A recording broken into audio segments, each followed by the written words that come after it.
আসসালামু আলাইকুম রহমতুল্লাহি ওবারাকাতু। মালদ্বীপ থেকে আপনাদের সবাইকে স্বাগত জানাচ্ছি নতুন আরও একটি ভিডিওতে।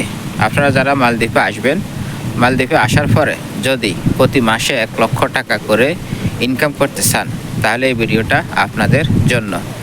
আপনারা মালদ্বীপে আসবেন, আসার পরে যদি 1 লক্ষ টাকা কিভাবে ইনকাম করবেন সেই রাস্তাটা আমি আজকে আপনাদেরকে বলে দিব এই ভিডিওর মাধ্যমে। অবশ্যই আপনারা ভিডিও শেষ পর্যন্ত দেখতে থাকুন। ভিডিও শেষ পর্যন্ত দেখলে আপনারা বুঝতে পারবেন কিভাবে প্রতি মাসে 1 লাখ টাকা ইনকাম করা যাবে।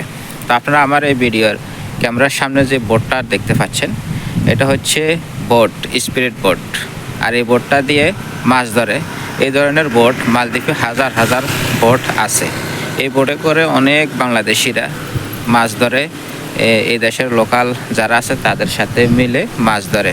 তো আপনারা চাইলেও মালদ্বীপে আসার পরে যদি কোনো কাজকর্ম না পান, তো অবশ্যই এই কাজটা আপনারা পেয়ে যাবেন। আর এই কাজটা সবসময় অ্যাভেলেবেল থাকে। যদিও এই কাজটা একটা পরিশ্রমের কাজ, তো কিন্তু আমি মনে করি বেটার হবে, ভালো হবে।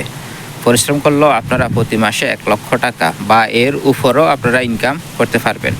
মাছ ধরার অভিজ্ঞতা যাদের আছে অবশ্যই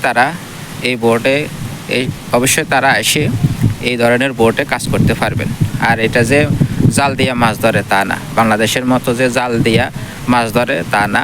এই বোটে করে বসে দিয়া তারা মাছ ধরে। আপনারা শুধু তাদেরকে হেল্প করবেন, আপনারা মাছ ধরা লাগবে না। শুধু যারা লোকাল আছে তাদেরকে হেল্প করবেন, তারা মাছ ধরবে। হয়তো মাছগুলো আপনারা এই যে এইটা ফ্রিজ দেখতে পাচ্ছেন, ফ্রিজের ভিতরে রাখবেন, মাছগুলারে সাফাই করবেন। যদি মাছ কাটা লাগে মাছ কাটবেন, তারপরে আরও অন্য কাজ।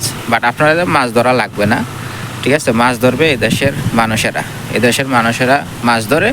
আপনারা শুধু মাছগুলারে কিভাবে ফ্রিজে রাখবেন, কিভাবে এগুলারে কাটতে হয়। বাট বেশি কাটা লাগে না, অনেক সময় বেশি কাটা লাগে না, ফ্রিজের ভিতরে রাখতে হয়। এই যে ফ্রিজগুলো দেখতে পাচ্ছেন, এগুলোর ভিতরে সব বরফ, আর এই বরফের মাঝে রাখতে হয় মাছগুলারে ধরে। তো আশা করি আপনারা বুঝতে পারছেন। ধন্যবাদ সকলকে।